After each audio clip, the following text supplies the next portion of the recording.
We're about to sneak into Michael Grinder's training room. He's a pioneer when it comes to nonverbal communication. Let's listen as he shares some of his secrets. I want to talk about appearances. You react to people right now, tonight, in this church. And how do you know statistically how people respond to you?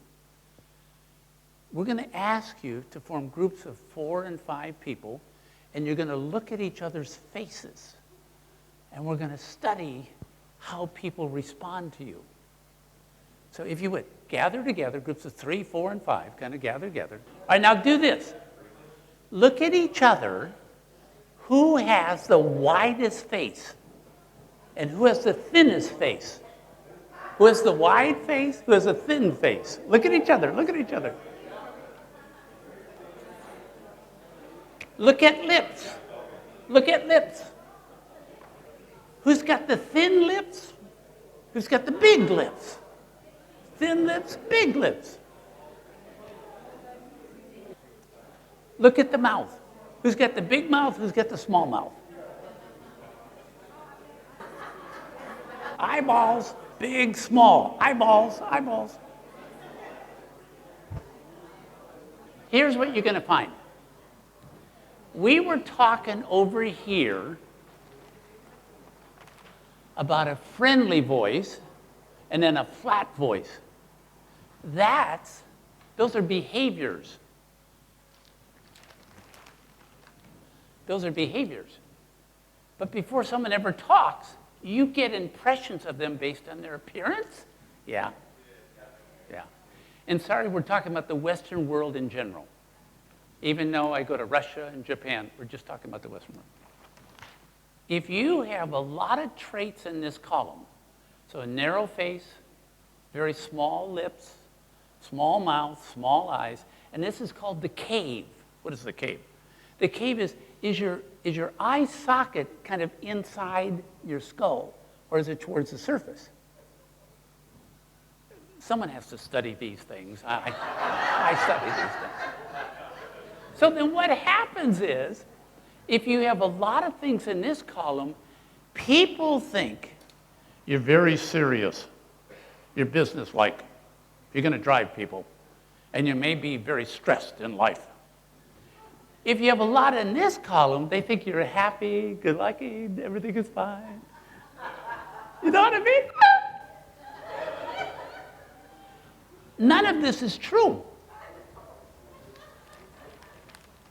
But you still are affected by it.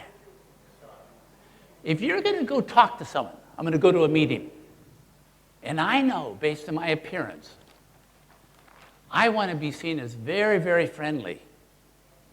But I know as soon as I start talking, my voice goes down. I really sound credible. Don't talk. Let people have that impression of you. They go, well, that's a real friendly face over there. Then don't move, don't talk, don't do anything. And they go, wow. Then wait for at least 10 to 20 minutes. Then when you start talking, they've already cemented in their mind, you are friendly, you are friendly, you are friendly, you are friendly, we're going to get along fine. If you're going to go to another meeting, and you have to be very serious, you want people to really take you seriously. I don't know why men always pull up their pants when they want to be serious. I don't know why men do it. All over the world. Okay. What do women do when they're serious?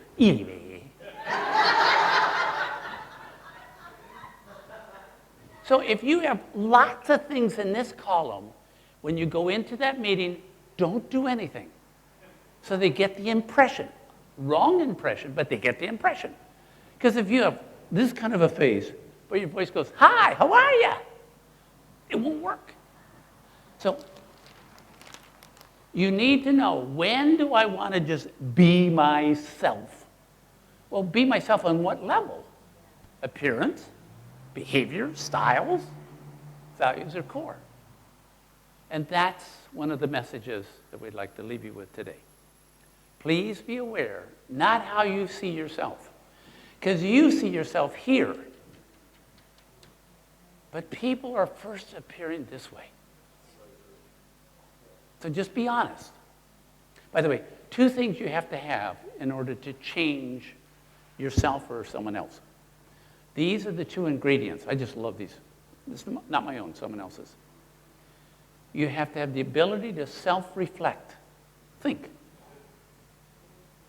Secondly, you have to be honest.